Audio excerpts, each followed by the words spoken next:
Good evening, everyone. Good evening to the jury member, Christine Chapman, David Harrison, and Elkan Levy. Thank you so much for having accepted this heavy responsibility to rule upon such a figure in Freemasonry, Elias Ashmole. Today, you will be sharing with us your view on the defense argument presented by Yasha Beresiner versus the prosecution's one presented by Robert Lomas. During the last few days, you have had the opportunity to review the development of each of those arguments and make up your mind. I would like to propose the following structure. Each one of you will have around 5 minutes to present your top of mind, followed by a conversation where you will be able to ask questions or challenge some of the statements that you have heard. As far as I can guess, we can have three options. Guilty, Robert's argument prevailed. Innocent, Yasha Beresiner arguments prevailed. Inconclusive, the argument presented do not lead you to a definitive ruling. The order that I would like to propose is that, David, you will open the individual section of this recording. Christine, you will follow. And Elkan, you will close this section. After which, we will open the floor for an interaction, so we can ask questions and challenge some of the statements. The ruling. At the end of our conversation, I will ask if the jury have reached unanimity on the argument, and if yes, well, present your verdict. Now, without any further ado, David, you have our undivided attention. Elias Ashmole is indeed an important historical figure. As an early English Freemason, he has tantalized Masonic historians for centuries, and of course his involvement in establishing the Royal Society and his legacy of the Ashmole Museum undoubtedly makes Ashmole an important figure of the 17th century.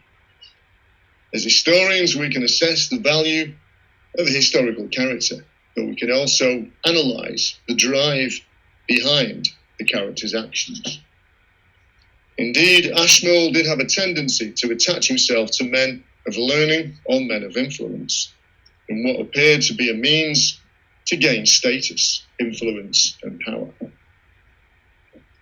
Ashmole's relationship with John Tredescant is of interest, as Tredescant, after losing his only son, legally deeded his collection to Ashmole in 1659. And when Tredescant died in 1662, Tredescant's widow contested the deed, claiming her husband was drunk when he signed it.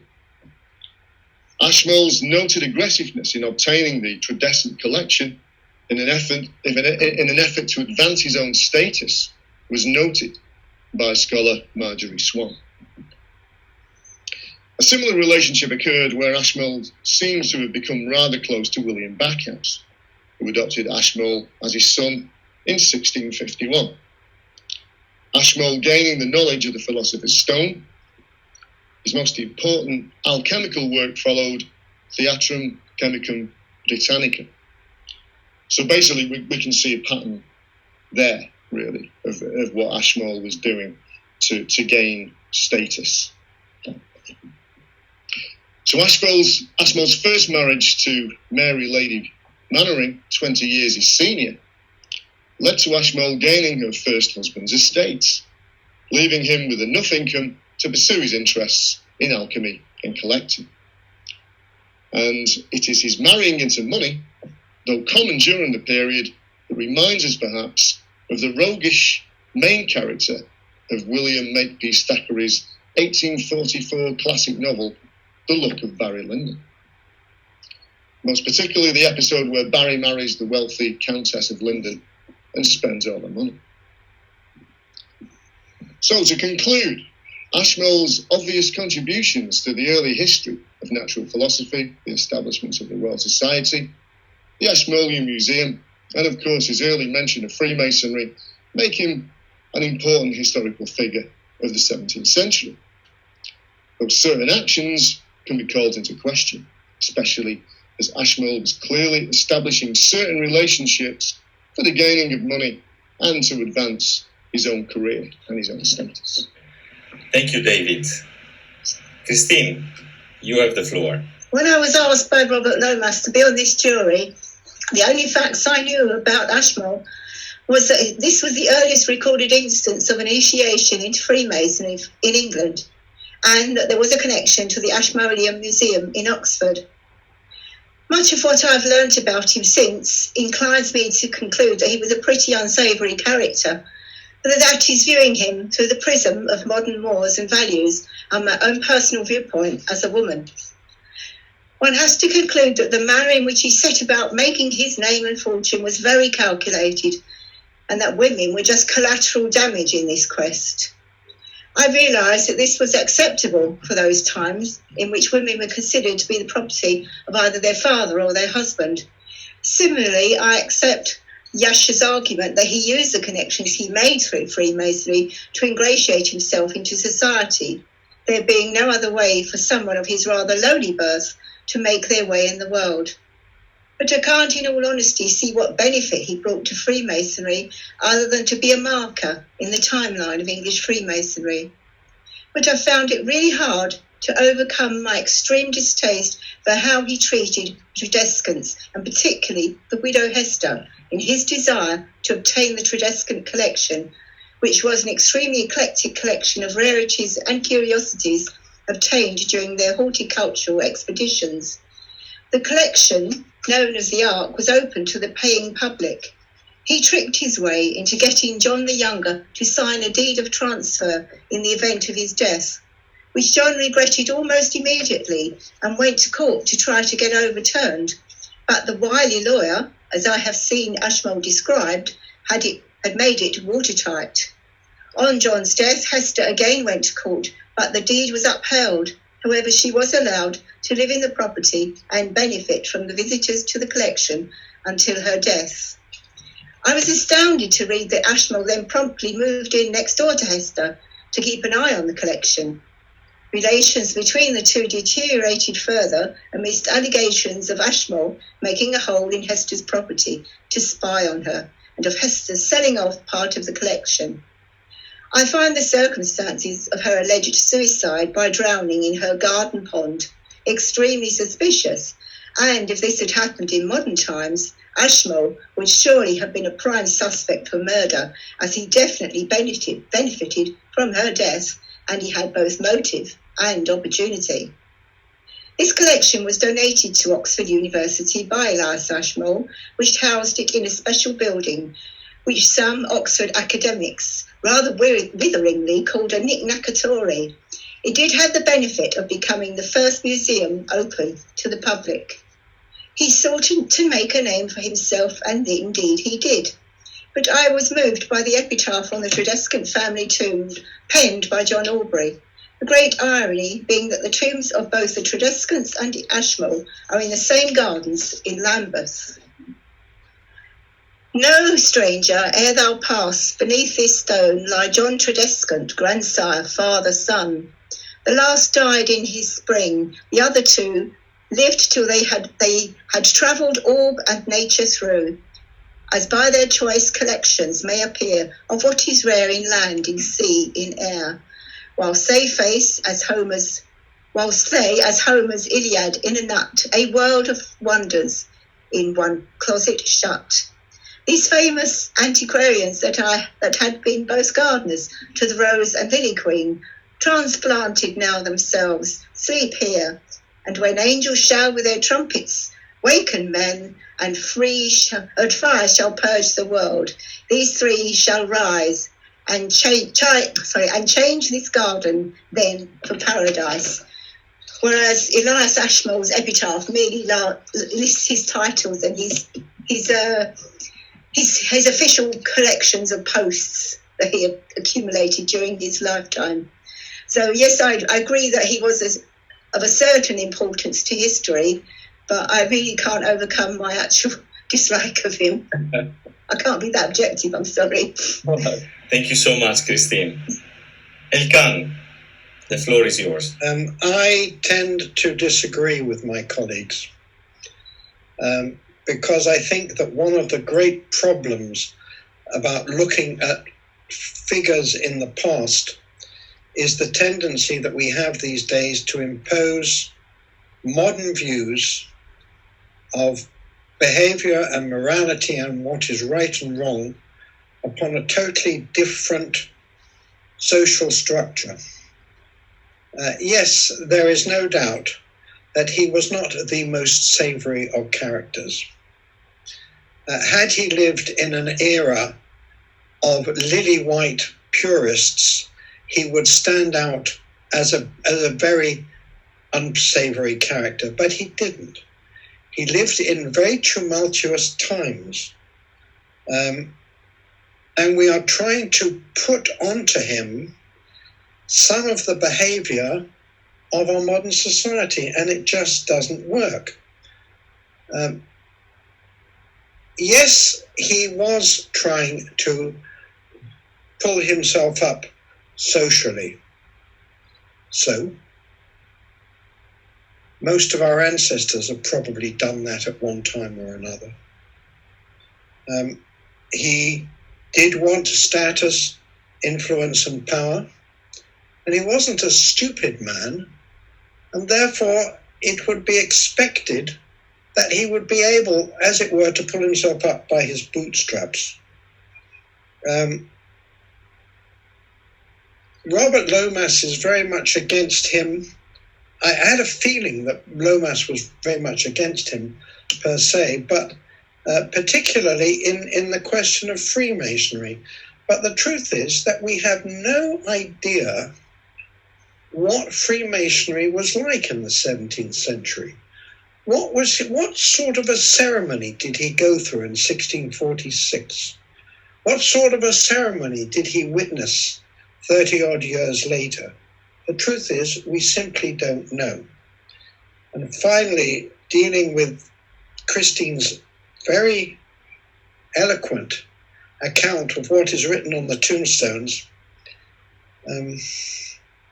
I've been a clergyman in my time, and I have consecrated a lot of tombstones, and I am always mindful of the cynical remark that 4/5 of the lies in the world are written upon tombstones. Thank you. Thank you, Elkan. At this point, I will open the conversation between us. I don't know if anyone has already a question to be brought forward, but if I may, and I see the argument from Elkan versus what Christine and David, or defense and prosecution, can we really look into an historical figure and the historical context and see that that sort of morality does not apply to what we conceive being Freemasonry today? Christine or David, what's your opinion? Well, let Christine go first. Well, I accept that we can't view his interactions with women through the prism of modern laws, because it was a different kettle of fish for women. They had no rights most of the time, and but it was just a harassment of the Tredescants that I couldn't quite stomach. I couldn't, reconcile that. That was just a bit too far for me. I understand. Yeah. David, morality versus Freemasonry, or the values of Freemasonry. Can a person that had such, I don't know if the word arrogance can apply, but drive to constantly be on, the radar of high society, politics, etc., can be someone that can bring forward those values that Freemasonry today claims to have. I mean, what do you think? As Elkan mentioned, I mean, I'm not sure what Freemasonry was like in the 1600s precisely. It's obviously evolved. It's come a long way since then. And I think Ashmole, he was an ambitious man, and he definitely wanted to make something of his life and to climb the social ladder. and basically to have enough money so he could pursue his interests, which were in alchemy and collecting and searching for lost knowledge, in that sense, which he was obviously trying to do. He was involved in many things, from he had interest in astrology and mathematics and with Backhouse. I mentioned Backhouse before, which was another relationship like he had with Tredescent. It was that kind of father-son almost relationship, that he nurtured there. As soon as he got this philosopher's stone, as he calls it, he went off and he was off writing his magnum opus. So. Yeah. It's a very tricky one, really, and he's undoubtedly an important historical figure. Just with the Ashmole Museum, for example, but then we have the Royal Society as well, and we have Freemasonry. So he was a very, very important figure. He was a royalist in the Civil War, and the way he obtained his credentials there, his military credentials are questionable as well. There's I can't remember his title exactly. Was it Captain of Foot or something? That he got eventually for the Battle of Worcester. So yes. He wasn't a trained, obviously wasn't a trained soldier. He might have had a bit of training somewhere, but he wasn't a man of action, shall we say? But that was all part of his gaining of titles and prominence and ambition. So he was a very ambitious man. We know that's obvious. Marrying for money was commonplace. Yeah. Even into the 18th century, the 19th century, even today, you could argue. It's very, very difficult one. If you want to look at, as Elkin mentioned, if you want to look at Ashmole through modern eyes, so to speak, and to assess in that way, with a modern moralistic view, or do you want to look at him as a historical figure, that was important? So there's both things there that are part of this discussion, really. But there are things that shocked people probably at the time, with the Tredescent case, and so it's something that affected people then as well. His eagerness, his ambition, his attitude, affected people then as well. Correct. So Ashmole as an individual cannot be judged with the eyes of 200, 300 years post its time. At the same time, Ashmole was part of a society that was behaving in a manner that actually required people to be so ambitious or driven to try to obtain those things. Elkan, do you think Freemasonry would have been different if a character like Ashmole would have not marked society with all his initiative, etc., or we would have anyhow reached the level where we are today? I think we have to be very careful talking about Freemasonry at that time. The truth is that we don't even know when the Premier Grand Lodge came into effect, because although we accept 1717, and that indeed is the date which was chosen for the various celebrations that we've been through recently, the truth is it could have been 1721. We simply don't know. And that's in an era where there were enough lodges in London, at least, to form a Grand Lodge. Now, if you go back 70 or 80 years, and you go back partly into a war-torn country, remember, 1646 is the middle of the Civil War, you can't actually say what influence he had on Freemasonry, because we can't say what Freemasonry was at that stage. It's difficult enough dealing with the 18th century, where at least we have some sort of documentation.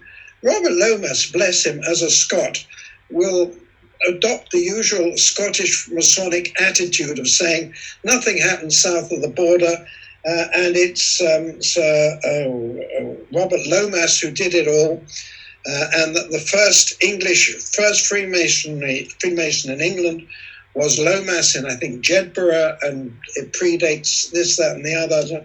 I'm afraid I don't buy that.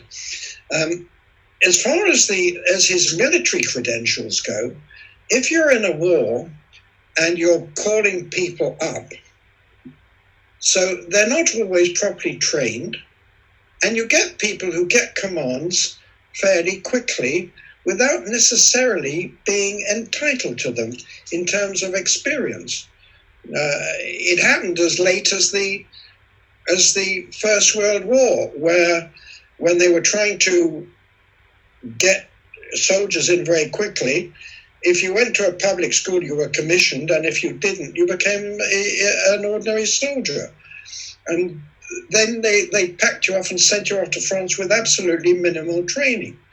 Indeed, possibly the most successful general of all on the Western Front, according to some people, was Sir John Monash from Australia, who was a territorial. He wasn't even a professional soldier. He was by profession a civil engineer.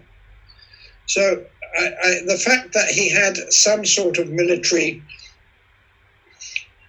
rank without necessarily being entitled to it, I think does not really matter, because in those days what they needed was intelligent people who might be able to work out what they had to do while they were doing it. It was, to a certain extent, I think, because of the shortage of men, etc., learning on the job. Thank you, Elkan.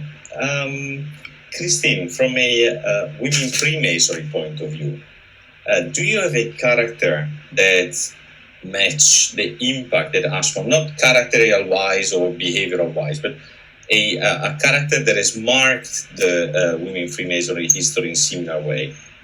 Oh, I suppose you've got to go back to the people who imported it into the UK, because obviously we don't go back that far when we've got 100 plus years only to our history.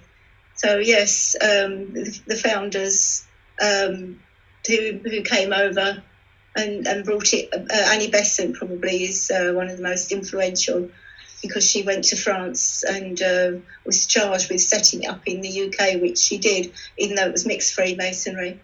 I have to take you slightly to task, Elkan, because Robert Lomas was born in North Wales. Yeah, it's true. He's Welsh. I apologise to him. I support the Scottish cause. I know that every breath is. Yes, it was King James of Scotland who brought Freemasonry to England. It's true. Well spotted. Actually, it's very true.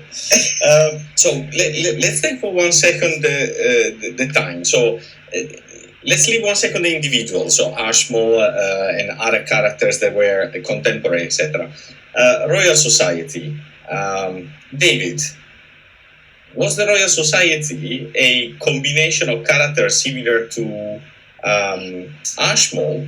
So individuals that were extremely driven on their own personal ambition, or was that a society that was constructed in a different way where there was more cooperation? Was it individualistic society or group one? I think it was, it was a bunch of intellectuals really that just came together, and I mean, you had the Freemason, Sir Robert Ray, you had Christopher Wren, that was involved there, and a host of others. Really, it was a fantastic concept. And what's interesting about the Royal Society, the way natural philosophers debated, was that they left politics at the door. Really, that's been noted by various academics, that was nurtured, that culture of leaving politics at the door and debating in in a sacred space, really. So there was no attacks, there was no personal attacks. It was a great concept, the Royal Society, and Ashmole getting involved in that obviously was right up his street, really. He was cutting edge with that, really. But did he attend any meetings? I've no idea. He paid them some money in advance, didn't he? When they were short of funds. Yeah. There are only 2 notes in his diaries, right? One about his initiation, and then somewhere 30 years later when he was invited to join a meeting in London about it, but nothing further than that, right? Mm. What was that, Freemasonry? Yeah. I'm talking about the Royal Society. Yeah, I think Christine was on about the Royal Society. Was he actually there in the thick of it? Yeah, in the thick of the Royal Society. What was the thick of it? What actually happened in those days? Was it an informal, formal gathering of the great and the good, or was it an institution which actually had a format? It was meant to meet every X, and it had a secretary who called it into being. What was the Royal Society like in those days? Mm. Do we know, or are we dealing with the same sort of fog of knowledge that we have with Freemasonry? Yeah, I mean, it's like a crossover, really. I mean, there are papers, from that period, and there's all manner of things that were being discussed and written down and published, and so I mean, it was a force for good. It was a force for churning out these intellectuals and to become a fellow of the Royal Society, was important, obviously. It was something that was, again, fuel that ambition. Desagule, for example, he was a fellow of the Royal Society. Yeah. It was something that fueled the ambition to become a fellow of the Royal Society. He was key in publishing papers, and your credibility was unquestionable. It was an amazing thing to gain, really. But yeah, I mean, with Ashmole, he was. I was always a fan of Ashmole. Still am in a way. He was, without Ashmole, without that diary entry in October 1646. I think England would be struggling, for early Masonic references, and Ashmole supplied them. Yeah. And everything that circled around that particular meeting, I mean, it's been studied and studied again. It's been the focus of many a Masonic academic paper. They've really stripped it apart and examined every single word, and but it is a fascinating entry, and then 30 years later, he goes to another meeting in London at the Half Moon Tavern. Yeah. Had a dinner there, and so yeah, without those references, we'd be struggling there, I think. So was Ashmole the perfect poster boy for Freemasonry? It's like, I don't know, Marco Polo for the Italian and China, bringing the noodles and making them the spaghetti afterwards. I mean, was he just the right guy, the right time, with the right entry in his diary, or it was just a marketing type of thing? Well, is that to all of us? Yeah. Yeah. I'll let Christine answer that one. Well, I would like to include reference to some of these entries in his diary. I really wouldn't. They are rather vulgar and very crude, but never mind. I do believe that his importance lies in the timeline. That we've established a timeline for English Freemasonry, and that's it, really. I don't know what happened at the second meeting, if it was the second one, when he was referred to as a senior fellow being present. Yeah. What's very interesting about the second meeting is that how did they know that he was a Freemason? Why did he, at 5 o'clock in the afternoon, so it may have been a last-minute invitation, somebody said, do you know that Ashmole is a Freemason? Oh, we'd better invite him. But how was it known, actually, that he was a Mason? One of the criticisms that's made is that he became a Mason for his own particular ends, and he used the organization, but he must have made it known that he was a Mason, and people must generally have known that he was a Mason. And I'm not sure that the fact that there are no notes of other meetings necessarily means that he didn't go to them. I know that the diaries are very, very comprehensive, but one has to perhaps assume that they don't contain everything. There may have been reasons that he didn't want to write down that he'd been to a lodge meeting. Although, I mean, this is pure speculation. But certainly, if he was going to get invited some 30-odd years later, out of the blue, people knew he was a Mason. How did they know he was a Mason? Well, I'd like to say that it was only last week that I was sent by a colleague in Liverpool some extracts from the diary of a guy called John Newton,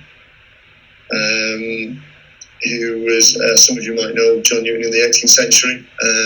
Elka might know of him. He wrote Amazing Grace, and he was a minister. He ended up, he was a slave trader originally, and then he ended up, he saw the light and the error of his ways, and became this minister. And some colleague in Liverpool sent me some extracts from his diary where I wasn't familiar with this really, but he was a Freemason, and these extracts in his diary record him saying, "Oh, I visited this lodge in London, and had a good night, and then he's in Liverpool a while later, and he visits a lodge in Liverpool, and he says, "Oh, I visited this lodge in Liverpool, and I didn't really like him that much. I probably won't go again," something like that. Now, he doesn't say in the diary extracts when he's made a Mason, but he obviously was a Mason because he was visiting these lodges. Obviously, when he was made a Mason, that bit's been lost somewhere. so he's got these little scattered references, and I found it fascinating because I didn't know this. I never really looked at John Newton really.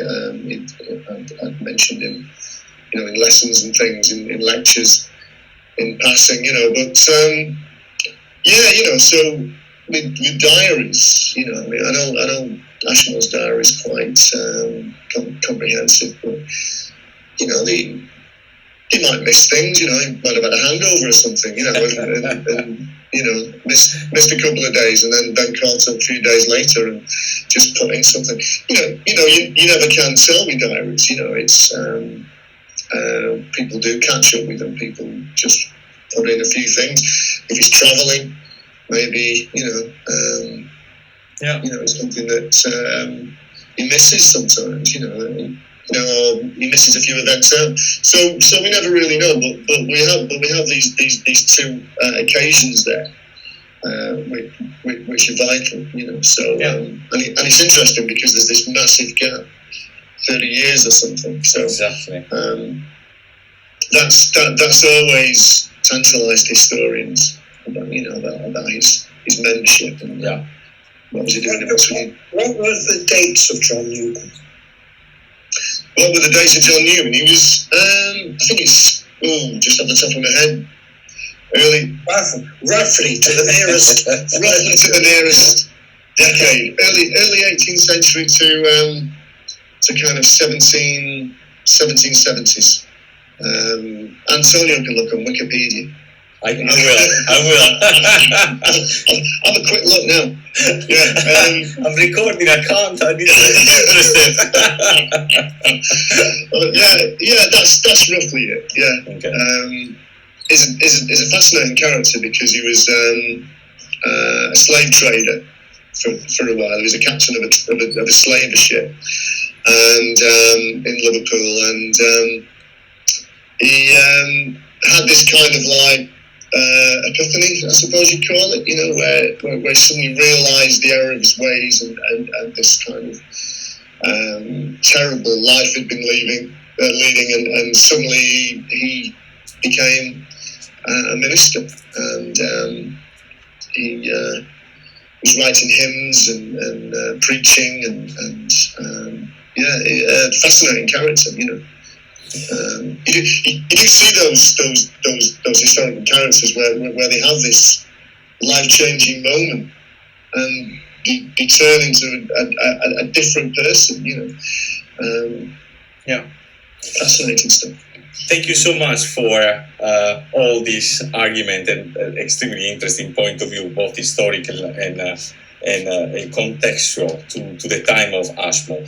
I will ask you now to give me your opinion about this review, the arguments from Yasha and Robert, and I will ask you guilty, innocent, or no ruling, after which we will decide what will be the ruling at the end. And I will just follow the same order as before. Therefore, David, can I ask you what is your ruling on your impressions? I was a fan of Ashmole. Still am in a way. From a historical point of view, is essential for early Freemasonry. For anyone examining early Freemasonry, obviously the Royal Society and the Ashmolean Museum. Fascinating historical figure either way. To quote Elkin, looking through modern eyes and condemning someone morally. I still believe that the way he treated Tredescent was known at the time. He knew what he was doing there. I'm 100% sure of that. He was after the collection. So I think people knew what he was like as well. Backhouse is another example. How he kind of snuggled up to Backhouse to gain the secret of the Philosopher's Stone. Once he'd got it, he was off.